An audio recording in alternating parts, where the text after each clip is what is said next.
Hello বন্ধুরা, এখন বাজে 12টা আর আমার পেয়ে গেছে খিদা। তো আমি এখন খেতে ইচ্ছা করছে ম্যাগি। তো বান্ধবীর হাতের ম্যাগি জাস্ট দারুণ হয়, অসাধারণ। তো ওকেই উঠাবো, ওই ঘুমিয়ে গেছে, কিন্তু তবুও আমি ওকে উঠাবো, আজকে ওকে জ্বালাবো। বান্ধবী, ওই বান্ধবী, উঠ না, খিদা পেয়ে গেছে।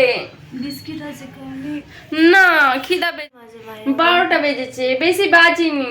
আজকে বিস্কিট খাই না, খেতে ইচ্ছে করছে না, আমি ম্যাগি খাবো। অনেকদিন ধরে বলছি, কিন্তু বানিয়ে দিস না। আজকে আমার খিদা পেয়েছে, আমি ম্যাগি ছাড়া ঘুম আসবে না আমার। চল, আমি ম্যাগি বানাবো, চল।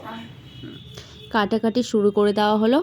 এবার কাটাকাটির পর দুটো ইট নিয়ে এনে ইটের ভিতরে বাটিটা বসিয়ে তেল দেওয়া হলো। তেলটা গরম হওয়ার পর সমস্ত কেটে রাখা জিনিসগুলো দিয়ে দেওয়া হলো। এবার জিনিসগুলোকে ভালোভাবে নাড়তে হবে একটু। প্রায় ভাজা হয়ে যাওয়ার পর কেটে রাখা মটর গাজর দিয়ে দেওয়ার পর ম্যাগি দিয়ে মশলা দিয়ে জল দিয়ে নাড়তে হবে। ভালোভাবে সিদ্ধ হয়ে যাওয়ার পর হালকা গোলমরিচের গুঁড়া দিব। তারপর ম্যাগি আমাদের প্রায় শেষের দিকে। ফাইনালি শেষের দিকে কমপ্লিট। গরম গরম ধোঁয়া ওঠা ম্যাগি, আর স্পেশাল ম্যাগি। বান্ধবীর মুখটা একটু দেখি। অবশেষে আমাকে দিয়ে ম্যাগি করিয়েই ছাড়লো। খেয়ে বল কেমন হয়েছে।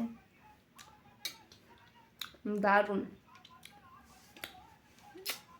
Just awesome. কালকে একটা চকলেট কিনে দিবি।